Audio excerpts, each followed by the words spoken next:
So let's talk about the dollar sign. Why an S for dollar? Why not a D? Is that even an S? There are several competing theories, but no general consensus on how it came to be. Don't you find that odd for a symbol that we use so frequently? One theory is that it came from a U overlapping an S that stands for United States. The lower curve of the U is dropped, and then you're left with two vertical lines through an S. The trouble is, there is a lot of documented evidence that that symbol was in use long before 1776. That's when our country began going by the United States. Before that, it was the United Colonies. Surprisingly, many still believe this theory, that it's true, although it's already been disproven. There's some other less popular theories I'm not going to go over, but the most generally accepted theory is that it stands for pesos. People would shorthand it PS, and the P slowly overlapped, and then the curve on the right side of the P was dropped, and you're left with an S and a single line down the middle. Then it was borrowed from the Spanish by other countries. This is considered to be, by most, the true origin, but it's still only a theory. The symbol's origins are ultimately unknown. What I'm going to share with you now, what I believe, it is the true origins of the dollar sign. Now, if the origins of the word dollar and the origins of the symbol that represent that word are intertwined, the most compelling theory and by far the most fascinating is the story of the Jokumsthaler. In the 1520s, an imperial kingdom of the Holy Roman Empire, the Kingdom of Bohemia, its modern-day Czech Republic, began minting a coin known as the Jokumsthaler. The name of the coin was later shortened to thaler, and subsequent spelling reform rendered it taler.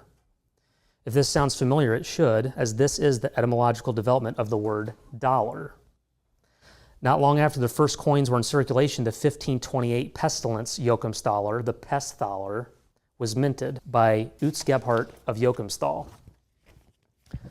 Designed to commemorate the recent plagues that had swept across Europe, the back of the thaler depicts the Nehushtan, a brazen serpent winding itself around a pole. And thus, I believe, the dollar sign was born. So how did I get onto this? Believe it or not, it started with me reading 2 Kings. I read about how King Hezekiah did that which was right in the sight of the Lord. 2 Kings 8:4 says, he removed the high places and brake the images and cut down the groves and brake in pieces the brazen serpent that Moses had made. For unto those days the children of Israel did burn incense to it and called it Nehushtan. So I think it was later that day at work, I wrote the dollar sign on a receipt. And then I noticed it again on my computer keyboard. And then I think I might have been texting somebody and I saw it in my text app. And it struck me. I thought about this passage and I thought, that can't be. There's no way that's what that is. So I went and I searched the origins of the dollar sign to see if that's what it was. And I thought maybe that's what I'd find out it was. And strangely, as we already covered, the true origins of the symbol were murky at best. No one knows for sure where it came from. My search turned into, has the Nehushtan ever appeared on coinage or currency? And it turns out it had. Not only that, the type of currency just so happens to also be the origin of the word dollar. That's a fact. The odds are just too close to be coincidence for me. Not hard to see, just hard to believe. It's easier to believe one of those other two theories. In 1528, this coin was struck. I have the actual coin with me. It's an almost 500-year-old coin. I'm going to pass it around for everybody to see. It's in a case. Don't take it out of the case. The oils from your hand can damage the coin. I want the kids to be able to see it too, so just use your best discretion if they can handle it carefully. And I'll start it in the back of the room, and you can just pass it around and until it gets back to me.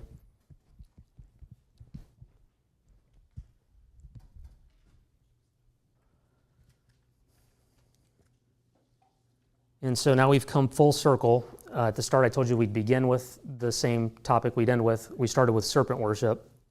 Mankind's first recorded verbal interaction was with an entity identified as the serpent. It's Genesis 3.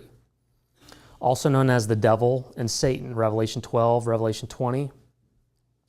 The serpent's desire is to be worshipped. That's Matthew 4:9. Eerily, the worship of serpents has been prevalent on every continent in nearly every culture going further back into antiquity than we have record. It does seem hard to believe that a brazen serpent worshipped by backslidden Hebrews could be the inspiration of the dollar symbol. Then again, the symbol for medicine is the rod of Asclepius, a serpent. In commerce, is represented by the caduceus of Hermes, 2 serpents. Generally, a monotheist today would scoff at the thought of placing their trust in an idol, wouldn't you? In reality, most of us put far more trust in money, the medical industry, and material possessions than we do God for our happiness and personal well-being. Money, commerce, the medical industry, and the mascot for all three is the serpent. The serpent is the very source and originator of sin, according to Scripture. That's Isaiah 14, Ezekiel 28, Luke 10:18, Genesis 3, John 8:44, Revelation 12:9, Revelation 22. Consequently, an image of the serpent forever became the symbolic representation of sin. That's John 3:14, 2 Corinthians 5:21. If the serpent, Satan, truly craves the worship of mankind, and if the love of money is indeed the root of all evil, should a connection between Satan and these symbols seem so implausible? Does anybody have any questions regarding anything that I've covered over the last 3 weeks, or anything I teased at? Yeah, I'll start from the beginning. Yeah. Yes, you need to burn all your dollars if you're a Christian, or just give them all to me. I'll take care of burning them all. It's the 1528 pestilence Joachimsthaler. How did that coin become so influential? Well, so I actually, and yeah, like it's virtually unheard of. So when I looked it up, and I'm not claiming to be the first person to have noticed this or see it, I scoured the internet, and once I had put this together, and I only found one article that made the connection, one, and I could tell from the person that wrote it, they did not believe it. Like I said, it's hard to believe if that's true. I mean, that's really creepy. I just can't buy the pesos thing. It doesn't. On the dollar. Oh. How did that coin? I don't remember what the most prevalent currency was prior to that, but if you, the pesos right before the United States dollar, you know, because now we have like the gold standard, you know, considered for money. Before that, it was the pesos. I know. Before that, but anyways, if you trace it all the way back into history, when they started minting those coins, that was back when they were actually made of silver and other precious metals. The Joachimsthaler that were minted over there, right close to Germany, that became the standard, like the world standard for much of the world over in that area. I don't remember what it was prior to that, but that's where the name dollar came from. I mean, that's an absolute fact. You can check it out. Started in the 1520s. I asked ChatGPT about the issue. I was like, I'm gonna check out and see how I did with my research, see what ChatGPT says. And 1528 Joachimsthaler coin, commonly referred to as thaler, holds a significant place in numismatic history and is closely associated with the development of the modern dollar sign, it says.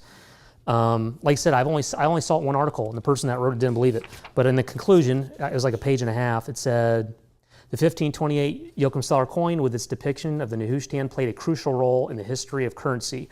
While the exact origin of the dollar sign is debated, the connection of the Joachimsthaler is a compelling theory. The coin's legacy lives on in the term dollar and the iconic symbol that represents it.